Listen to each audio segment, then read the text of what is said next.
ধৰা হ'ল এটা দ্বিঘাত বহুপদ px is equal two ax square plus bx plus চিৰ শূন্য দুটা আলফা আৰু বিটা হয়, তেতিয়াহ'লে শূন্য দুটাৰ যোগফল কি হ'ব?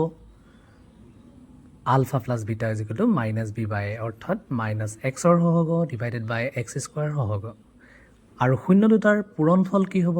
নিশ্চয় জানা, alpha beta is equal to c by a, অৰ্থাৎ ধ্ৰুৱক পদ ডিভাইডেড বাই এক্স স্কুৱাৰ সহগ। এতিয়া আমি এটা ত্ৰিঘাত বহুপদ লৈ লওঁ। P x is equal to a x cube plus b x square plus c x plus ডিৰ যদি শূন্য তিনিটা আলফা বিটা আৰু গামা হয়, তেতিয়া শূন্য তিনিটাৰ যোগফল কি হ'ব? Alpha plus beta plus gamma is equal to minus b by A.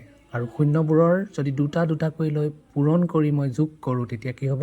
ULFA beta plus beta gamma plus gamma alpha is equal to c by a. আৰু শূন্য তিনিটা যদি মই পূৰণ কৰোঁ, তেতিয়া কি হ'ব? Alpha beta gamma is equal to minus d by A.